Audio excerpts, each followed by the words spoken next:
Hey crew, it's Pitt, and I'm back with some more MBTI. Today we're going to be diving into one of my personal favorites. This is Randall Carlson.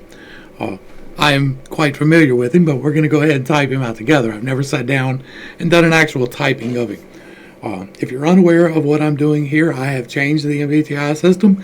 It is different. If you don't know the basics, that will come in handy. They will be linked up here under the Infinite Integrations playlist. What we are looking for are you things or ideas? Do you gather or organize? Are you self or tribe? Are you control or movement? Are you direct or informative? Those 5 factors will help us to determine which typology we need to be looking at. And so we're going to dive in and see what he's got to say. Let's go. I'm not starting this one from, like normally I jump it forward.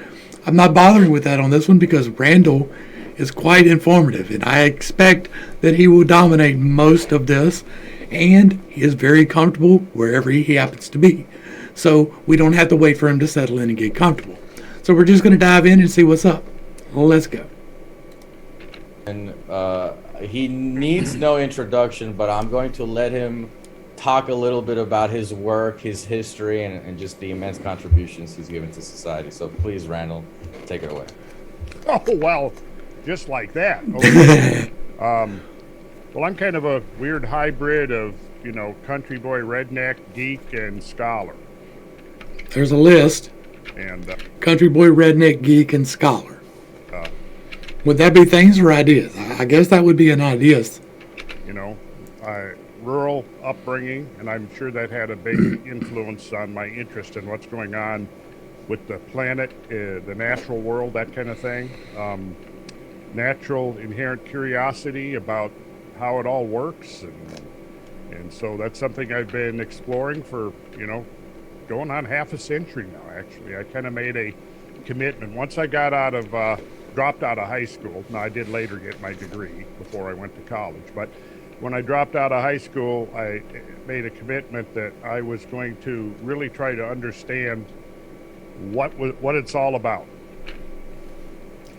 There's no grand box in that one, right? There's no narrowing things down into a box on that one, right? That's not gathering the ideas. It is, but in a lesser manner. That is gathering the ideas to serve the greater idea. I'm just going to figure out the entirety of the universe. I'm going to narrow down everything into this one box. Why are we here? Where did we come from? Where are we going? And this is very much tribe focused. Where are we at? What are we doing? Where are we going? That is we statements as opposed to I statements. He could be, who am I? Why am I here? What is my purpose? But he's not. He's like, what is our purpose? We. He's giving this to the tribe. Is there such a thing as destiny or fate? And all the big questions. Yes, no. So I made kind of a commitment when I was 18. I think it was right around my 18th birthday. I was keeping a journal. I wrote in there that I was going to try to get down and discover the meaning of truth. That's not in I at all. So I started on this quest to become an educated man.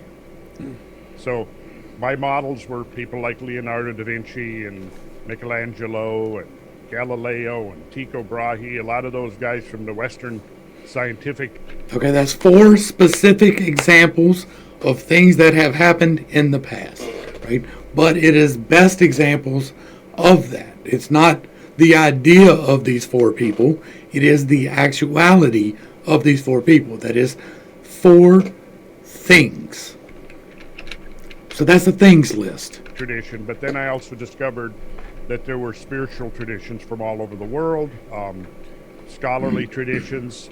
So I kind of turned to the East, like a lot of folks in my generation did, post, the things that we did in the 60s. And I'm sure here, given that this is the Weed Channel, I'm at liberty to talk about some of that stuff, right? The Weed Channel, huh? Okay, well, there was a lot of psychedelics and that kind of thing that sort of hit American society in the late 60s and early 70s. That, of course, had a big influence on a lot of people, including me. and the culture at the time. You know, there was sort of this bimodal culture, maybe in a way like now, in some parallels, because you had those who were asking questions, willing to take risks, to explore alternate realities, alternate state of consciousness. And so at that point, there began to be this very distinct, almost schism. And again, we're talking about the tribe here. This is not his personal experience so far, right? This is the tribe is experiencing these new experiences. In people, there were those who, excuse me, those who were I feel you, Randall. I feel you. Asking these questions, and of course, I think we were in a minority. You know, probably a few million of us that were really, you know, reading stuff, you know, reading about other religions, other spiritual traditions, reading about ancient societies and ancient history, that kind of thing. And then there was another large segment of the population that couldn't care less and felt maybe threatened by people who were kind of outside the mainstream box of thinking, you know, and generally back then it was easy to identify us because we looked quite distinct from mainstream society.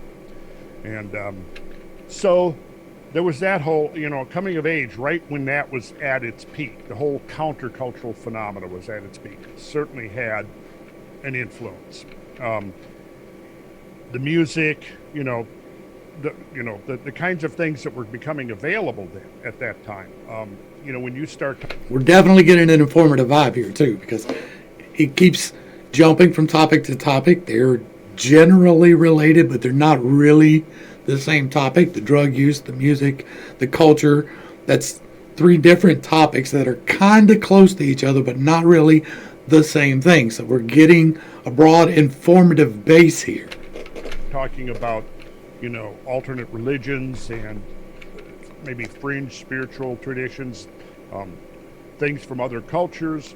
There wasn't a lot available before the 60s. There was some, you know, there weren't a whole lot of new experiences prior to this. And then we had these new experiences, and we got a lot of new experiences. You had Vivekananda at the World's Fair in, 1896 or something, and you had small groups. You had Swami, Yogananda, who wrote the autobiography of a yogi. That was a huge seller in the mid-20th century, which led a lot of people to looking at alternate religious perspectives, let's say. But there was very little known, let's say, for example, about shamanism at that time. Very little. You know, only a few limited people had experience with it, had written about it. But all of this essentially kind of came out of this. Okay, that was a whole lot of experience. That was a whole lot of past events, a whole lot of organization of the past events even. Very fertile period, you know. And then, of course, there were, you know, the Beatles going to India and studying with Maharishi Mahesh Yogi.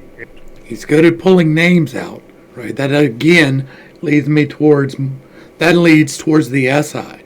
That's more of a organization thing, the remembering of the details. You would see an SE user would talk about the general experience and less about the details. An SI user is more about the details and less about the experience. And learning about meditation. So that had a big influence on a lot of people of my generation. It's like, okay, what is this? What is yoga? What is meditation? That leads into a lot of other alternate perspectives on the nature of reality and who we are and what the human potential is about. And so that, using the word potential, reminds me that, you know, this was kind of the birth of the so-called human potential movement, where people begin to go, well, what is the highest aspiration of a human being here? What are we potentially, other than just, you know, this mortal, you know, coil of flesh here that's going to live for a few decades and then pass away without any meaning. So there was all of that kind of ferment going on during those days. It is widely known. So he does seem to be pulling in a good bit of the past experience, right? He does seem to be leaning into organizing the things. And where I was looking at it more of an NI type of thing, maybe it's more of an SI type of thing. He's got a broad base of ideas here, and he's pulling them into the best experience. For me, it was about discovering the use of psychedelics out in nature. Because I grew up country, I was very outdoor oriented. I love camping, hiking, exploring, things like that. And so a lot of the places that we frequented when I was growing up turned out later to have significance in terms of the great geological history of the planet, not knowing back then the significance of some of these places that were, because where I grew up, rural Minnesota, I grew up just northwest of the Twin Cities. Again, with the specifics. And where we lived, we had land, it was on a lake, and this was one of the, you could say, meltwater puddles left over from the Great Ice Age. Right where I grew up in this area was the marginal zone of what is called the superior lobe of the Laurentide ice sheet. Now, the Laurentide ice sheet was this great mass of ice that covered about 3/4 of Canada. It was one of two ice sheets, and I'm going to show you a graphic shortly where you'll be able to see exactly what I'm talking about. But the ice sheet was relatively unstable in a sense, so the margin fluctuated. Some, for a few centuries it might advance, then it would retreat, then it would... Again, we're getting into a lot of specifics here. He's dealing specifically with the things that have happened in the past. That is leaning me heavily towards SI. He seems to be doing that for the greater knowledge of the tribe. So that is leaning me towards tribe.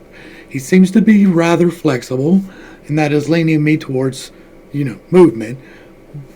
And he is definitely informative. I don't think these interviewers have said anything since the beginning. Would advance again.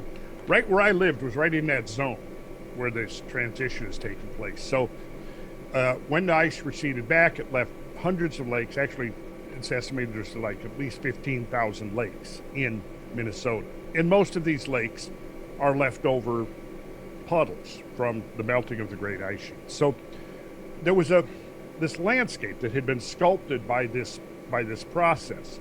And even as a young boy, even 7 and 8 years old, I remember very well being almost infatuated or entranced by the landscape around me. It was almost this sense that there was something there, looking out at the rolling hills and the... He said, what has happened here? The lay of... Tell me about the past. The land, the topography. Most people will look at that and a hill is just a hill. A vale is just a vale, and a lake is just a lake. Most people don't go, well, why is this lake here? By what process did this lake come to be? By what process did this hill come to be? Why is this hill here? It's kind of flat around, but then there's this hill right in the middle. Why is that hill there? Well, I kind of started to get this sense even before. Tell me what happened here. Before I, started exploring alternate states of consciousness and this kind of thing, that there was some kind of a meaning or some kind of a story. And I can remember well, climbing up on the roof of my house and just being up there looking out because I could get a much broader vista, looking out and looking at the rolling hills and, the lay of the land and kind of getting this sense that what is, that there was some meaning to it, like I said. So this started from very early on. And we used to go for recreation. There was a couple of places we used to go that made an impression on me. One of them was at a place, and I think I'll show you some photographs of this. We'll certainly look at it on the map. A place called St. Croix Falls. It's right on the St. Croix River, which forms the border between Minnesota and... Again, with the details. Like, I'm very heavily leaning towards SI with him. He is very much trying to organize what has happened in the past, and he is keeping it organized by telling you these points. He seems to be very flexible about trying to figure it out, but once he's figured it out, he's going to give it away, like freely, right away. Wisconsin, we used to go there all the time when we were kids, right? With our family would go up there, and then later, as I got older, I would go up there and explore, on my own. But there's a constriction in the river valley, and right in that constriction there are basalt outcrops. Basalt is an igneous rock, and there's a lot of basalt right in that area. And there were basalt outcrops that had kind of level shelves. It's called Interstate Park there, and the park is both on Minnesota and Wisconsin. That's why it's called Interstate Park. On the Minnesota side particularly, there's this level shelf of the basalt, and drilled into the basalt are these huge potholes. Some of them are 20 feet wide and 80 feet deep. I think that's about the size of the large one. They range from relatively small up all the way up to that size. And we used to go there, and particularly I remember my grandmother being particularly interested in that place, and being up there with her, and she was kind of a bit of a storyteller. And how those potholes came to be, what were these big holes, round basically holes drilled into rock? How did they get there? Tell me what happened. Again, with the SI, right? He wants to know. Like, I'm leaning more towards an SI responsible than I am towards an SI crown. I haven't typed it yet, but that's where I'm leaning. So that kind of stuck in my mind. And so then one time, I think it would have been about early summer 1969, Again, with the details. me and a couple of buddies, Like, somebody else would have been like, oh, that's late 60s. Somebody would have been like, when I was young. Like, but he's like, in the summer of 69. Like, he knows when it happened. He remembers the details. and two of my brothers, we were up there. Effortlessly. Like, it's definitely leaning me towards that in the top half of his stack.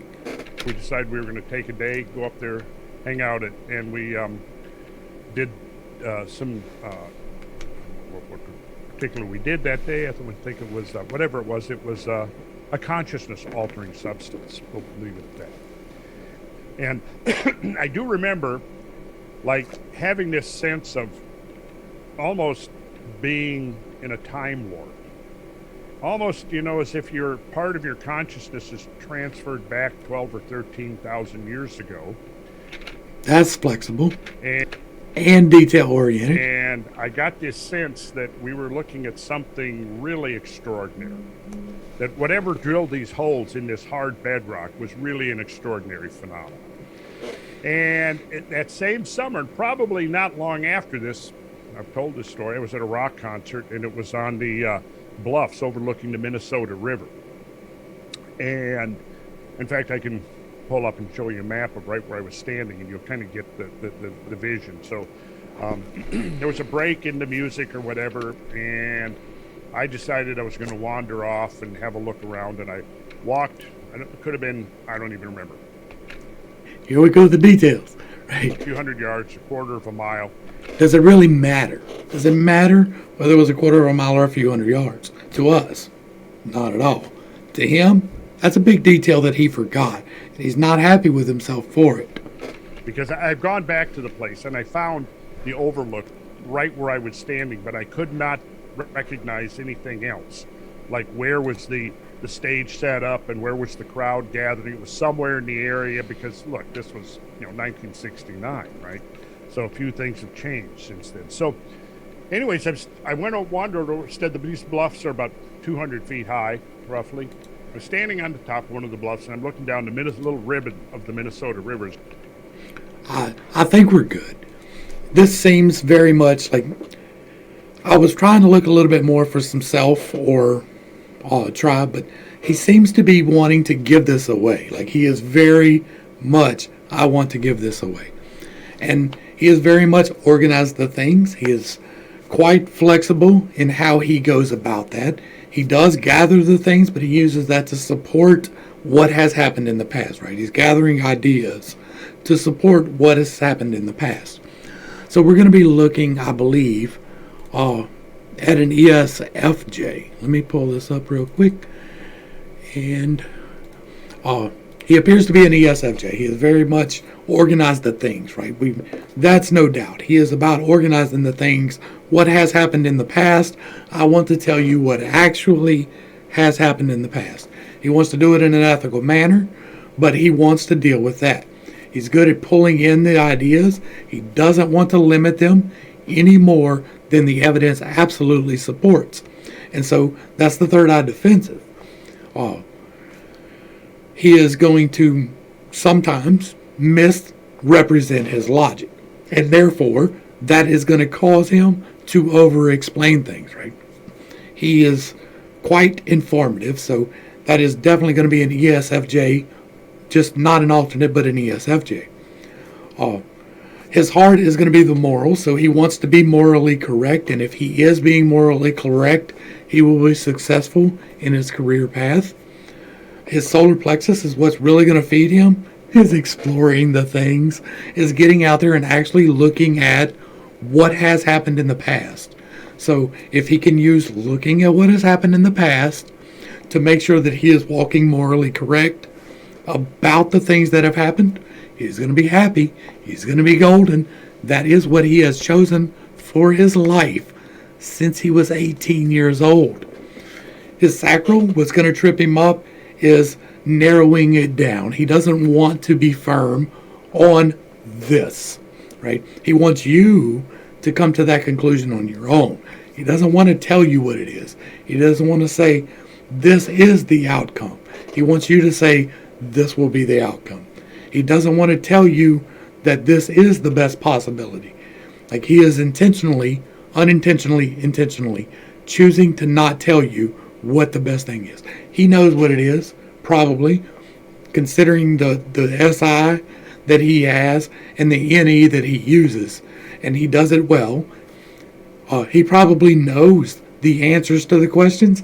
He's just intentionally choosing not to give them to you. And for the base, that is going to be other people's thoughts and rationale. So he is going to miss the other rationale sometimes and push back against it. If he does take it, it will be on the wrong side of it. He seems to be relatively healthy in this, though. He doesn't seem to be somebody pulled away by other people's thoughts too easily. Maybe in the 60s he was, but we're a significant period of time past that now.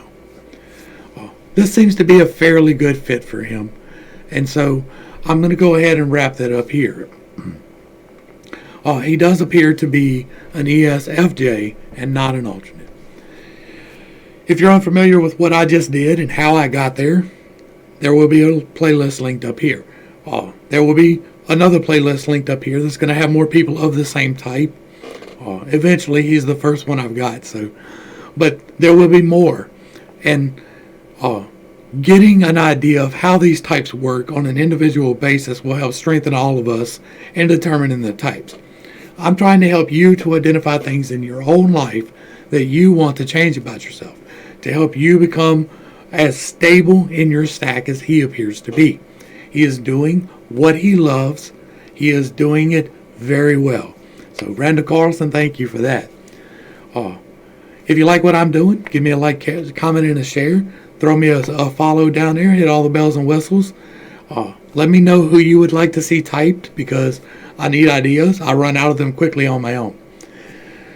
To the crew, thanks for hanging out. I appreciate every single minute that you are here with me, and I am praying for you every single day. Until next time, this has been Pitt. Peace.